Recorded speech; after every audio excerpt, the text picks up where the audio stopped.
नरं चैव नरोत्तमं देवीं सरस्वतीं व्यासं ततो जयमुदीरये नष्टप्रायेषु अभद्रेषु नित्यं भागवत सेवया भगवती उत्तम श्लोके भक्तिर्भवति नैष्ठिकी.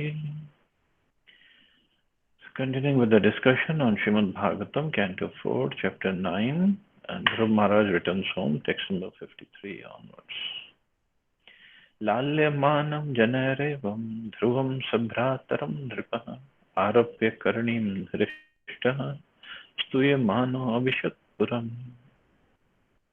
The sage Maitreya continued, My dear Vidura, when everyone was thus praising Dhruv Maharaj, the king was very happy, and he had Dhruva and his brother seated on the back of a she-elephant. Thus he returned to his capital, where he was praised by all classes of men. So this is the glories of somebody who has made spiritual progress, tremendous spiritual progress.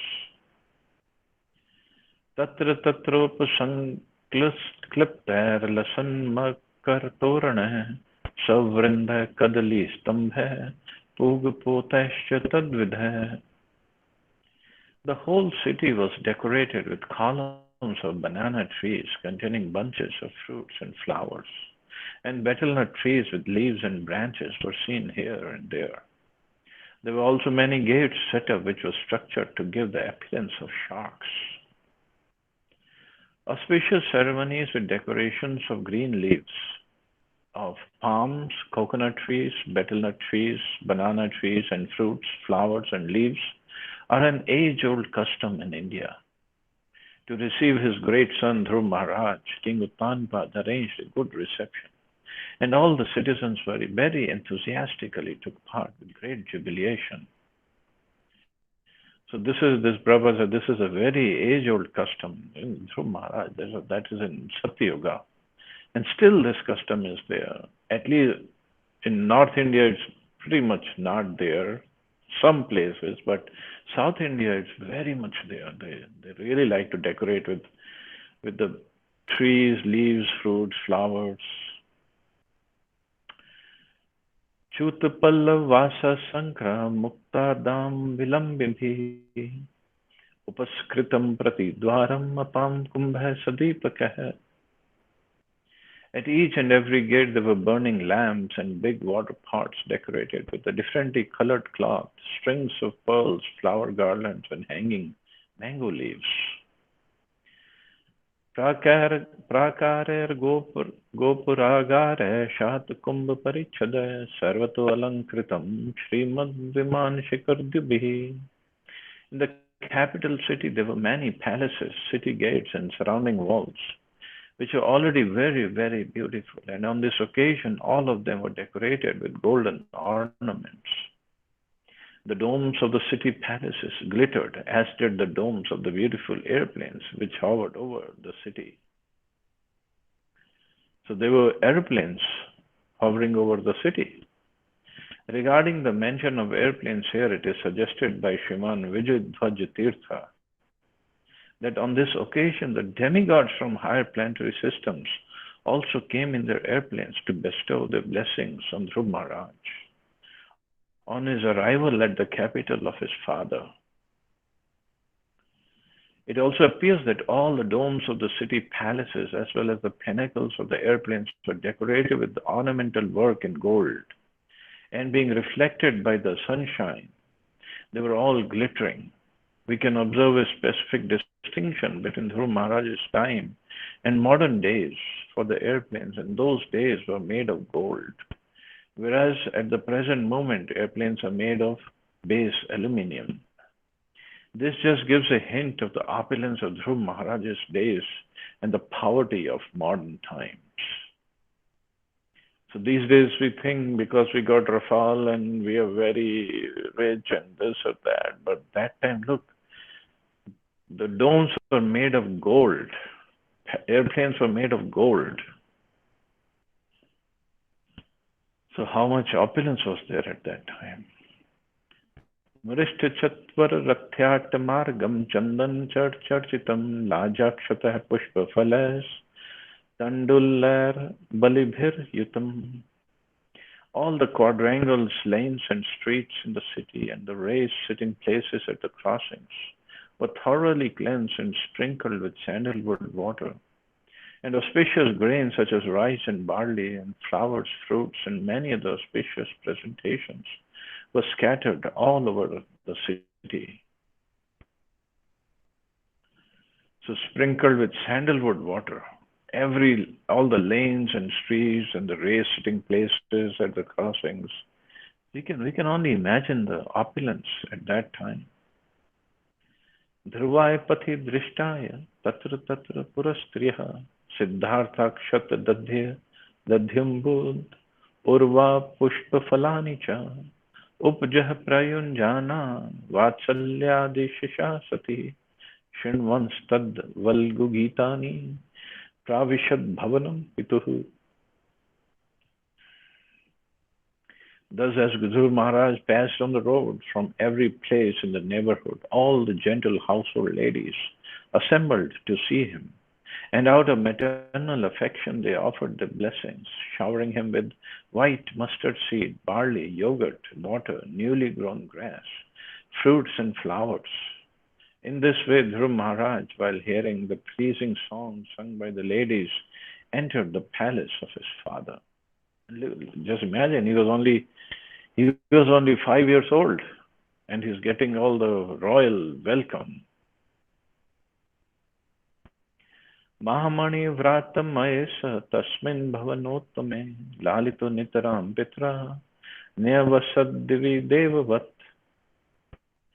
Dhruv Maharaj thereafter lived in his father's palace, which had walls bedecked with highly valuable jewels. His affectionate father took particular care of him, and he dwelled in that house, just as the demigods live in their palaces in the higher planetary systems. So Dhruv Maharaj thereafter, just imagine, 6 months of tapasya, severe tapasya in the forest.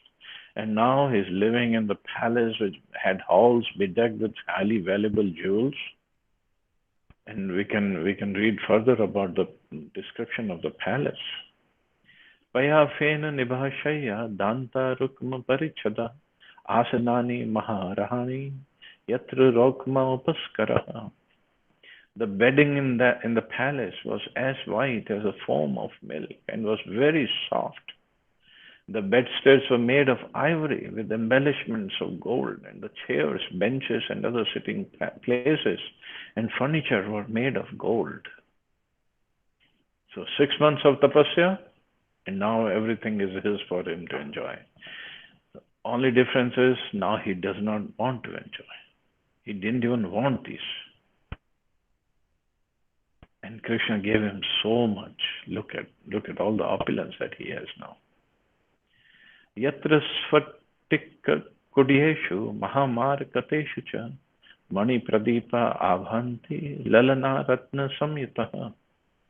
The palace of the king was surrounded by walls made of marble, with many engravings made of valuable jewels like sapphires, which depicted beautiful women with shining jewel lamps in their hands. The description of King Uttanpad's palace depicts the state of affairs many hundreds and thousands of years ago, long before Srimad Bhagavatam was compiled. Since it is described that Maharaj Dhruv ruled for 36,000 years, he must have lived in Satyuga when people lived for 100,000 years. The life duration in the 4 yugas are also mentioned in the Vedic literature. In the Satya Yuga, people used to live for 100,000 years. In the Treta Yuga, for 10,000 years. In Dwapar Yuga, they lived for 1,000 years. And in this age, Kali Yuga, people may live up to 100 years. With the progressive advance of each new yuga, the duration of human life is reduced by 90%, from 100,000 to 10,000, from 10,000 to 1,000, from 1,000 to 100. It is said that Dhruv Maharaj was a great-grandson of Lord Brahma. This indicates that Dhruv Maharaj's time was in the Satyuga, in the beginning of creation. During one day of Lord Brahma, as stated in the Bhagavad Gita, there are many Satyugas. According to Vedic calculation, at the present moment, the 28th millennium is current. It can be concluded that Dhruv Maharaj lived many millions of years ago, but the description of the palace of Dhruva's father is so glorious that we cannot accept that advanced human civilization did not exist even 40 or 50,000 years ago. This is what the modern science says. The advanced human civilization, according to Darwin's theory, did not exist too long ago. But here, look at the description of Dhruv Maharaj's palace, millions of years ago. There were walls like those in the palace of Maharaja Uttanpad, even very recently during the Mughal period. Anyone who has seen the Red Fort in Delhi must have marked that the walls are made of marble and were once decorated with jewels. During the British period, all these jewels were taken away and dispatched to the British Museum. Not just Red Fort, I mean, they looted so many other forts, and even the Muslim invaders, they looted Somnath Temple 17 times and so many other places. So just imagine what was the opulence of India even 900 years ago, not too long ago. The conception of worldly opulence was formerly based mainly on natural resources such as jewels, marble, silk, ivory, gold, and silver. The advancement of economic development was not based on big motor cars. Advancement of human civilization depends not on industrial enterprises, but on possession of natural wealth and natural food, which is all supplied by the Supreme Personality of Godhead, so that we may save time for self-realization and success in the human form of body. Another aspect of this verse is that Dhruv Maharaj's father, Uttanpad, would very soon give up attachment for his palaces and would go to the forest for self-realization. From the description of Srimad Bhagavatam, therefore, we can make a very thorough comparative study of modern civilization and the civilization of mankind in the other millenniums, Satyuga, Treta, and Dwapar Yuga. So these days, the advancement or economic development or the wealth is considered in terms of how big the bank balance we have. Maybe the money is there in the hands or not, doesn't matter. How big the bank balance is and how big the motor cars one has. But not on natural wealth and natural food.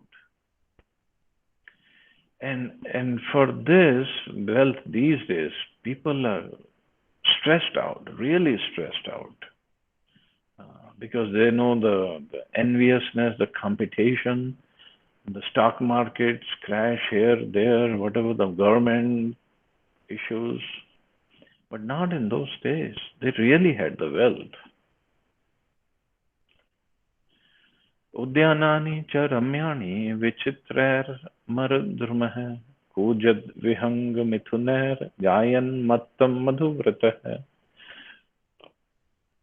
The king's residence was surrounded by gardens wherein there were varieties of trees brought from the heavenly planets.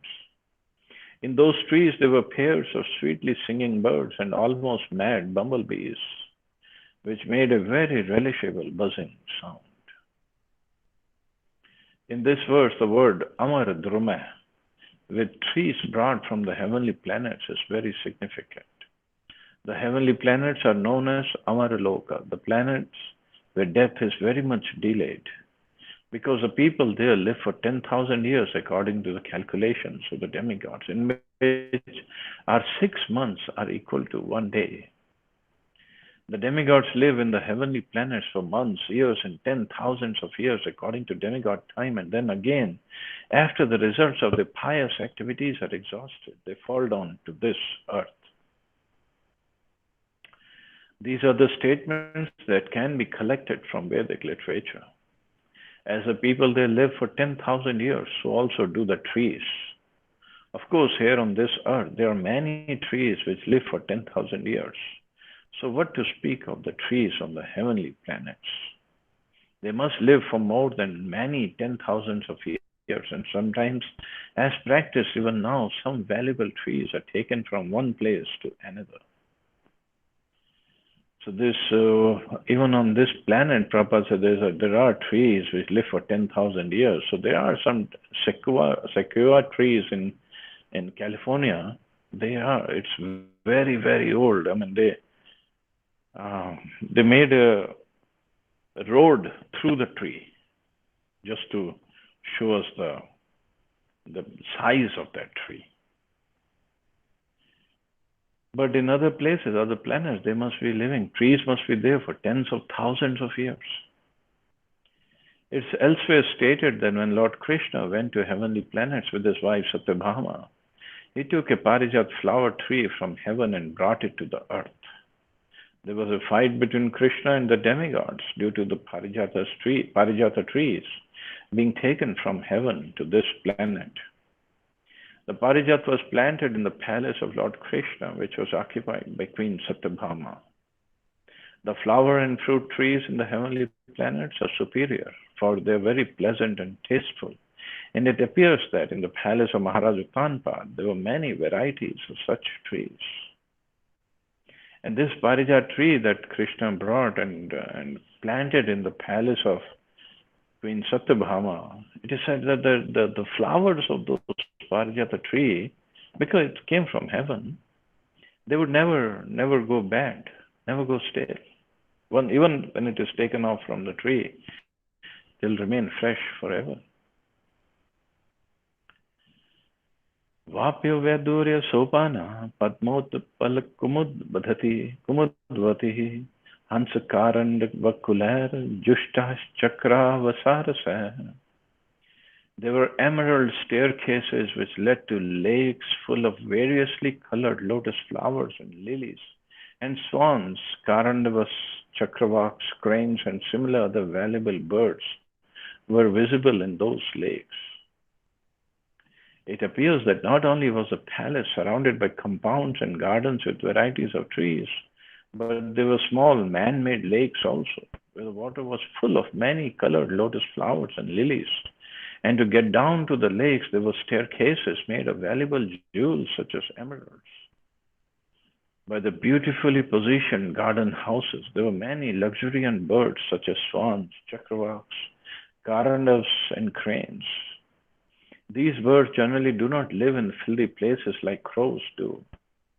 The atmosphere of the city was very healthy and beautiful. It can simply be imagined from its description. So much of opulence. And the staircase was made of emeralds. Here we have staircases made of concrete or steel. Here there, staircase made of emerald.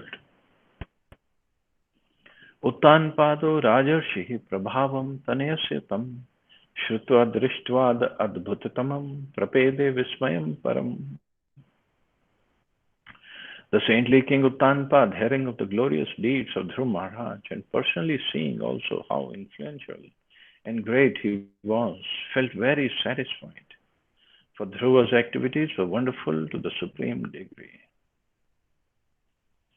When Dhruv Maharaj was in the forest executing his austerities, his father Uttanpad heard everything about his very wonderful activities.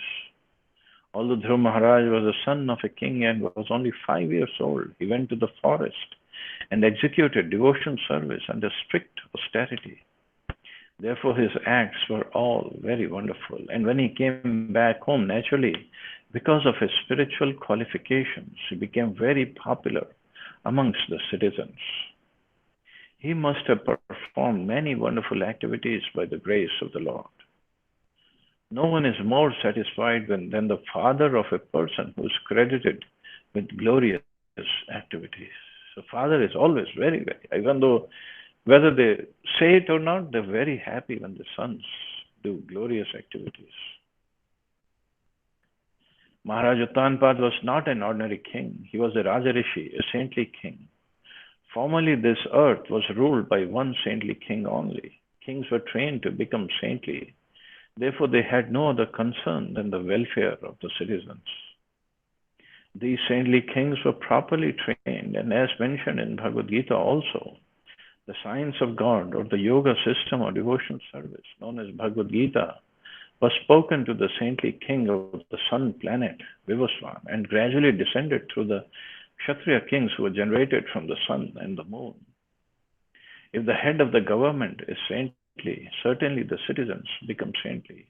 And they are very happy because both their spiritual and physical needs and hankerings are satisfied. So, so both have to be perfectly placed. And that's why the kings were trained to be saintly so that they can work towards the welfare of the population. Not there just to exploit and enjoy and let the population go to hell. No, that wasn't the training. Because these kings knew that according to Manu Samhita, that they have to take 1/6 of the karma of their entire population, negative or positive. So better get the positive karma because 1/6 of the negative karma of the entire population is too difficult to handle. They have to remain in hell for many, many lifetimes. वीक्ष्योडवयसं तं च प्रकृतीनां च सम्मतम् अनुरक्तप्रजं राजा ध्रुवं चक्रे भुवः पतिम्. When after concentration King Uttanpad saw that Dhruv Maharaj was suitably mature to take charge of the kingdom, and that his ministers were agreeable, and the citizens were also very fond of him, he enthroned Dhruva as the emperor of this planet. Although it is misconceived that formerly the monarchical government was autocratic, from the description of this verse it appears that not only was King Uttanpad a Rajarishi, but before installing his beloved son Dhruva on the throne of the empire of the world, he consulted his ministerial officers, considered the opinion of the public, and also personally examined Dhruva's character. Then the king installed him on the throne to take charge of the affairs of the world. So it was not just because I'm the king and my son will be the king. I don't care how good or bad he is, whether the public likes him, whether ministers like him or not, or whether he behaves properly or not. Doesn't matter. When a Vaishnav king like Dhruv Maharaj is the head of the government of the entire world, the world is so happy that it's not possible to imagine or describe. Even now, if the people would all become Krishna conscious, the democratic government of the present day would be exactly like the kingdom of heaven. If all people became Krishna conscious, they would vote for the persons of the category of Dhruv Maharaj. If the post of the chief executive were occupied by such a Vaishnava, all the problems of satanic government would be solved. The youthful generation of the present day is very enthusiastic in trying to overthrow the government in different parts of the world. But unless people are Krishna conscious like Dhruv Maharaj, there will be no appreciable changes in government. Because people who hanker to attain political position by hook or by crook cannot think of the welfare of the people. They are only busy to keep their position of prestige and monetary gain. They have very little time to think of the welfare of the citizens. So this thinking of the welfare of the citizens can only be done by if a person is a devotee, because he has that compassionate heart, compassionate mood. But otherwise, like Prabhupada said, it's like satanic government. Basically, they're demons. They just want to, by hook or crook, gain power, remain in power. Whatever they want to do, they do. And then they just die hanging on to the chair, hanging on to the post. But look at Maharaj Uttanpad. He himself is going to leave for the forest and make Dhruv Maharaj head of the government of the entire world. And so Uttanpad Maharaj must be the same. He was the king of the entire world, and he would just leave everything, just go to the forest to do tapasya, to prepare himself for the next life. That's the right way of living. Anyway, we'll stop here. See anybody has any questions or comments.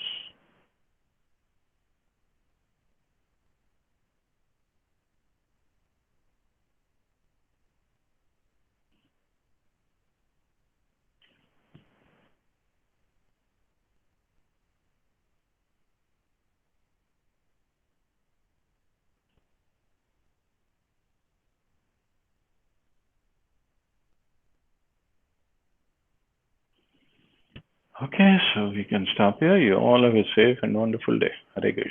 Jai Srila Prabhupada. Hare Krishna, Hare Krishna, Jai Jai Srila Srila Prabhupada. Prabhupada.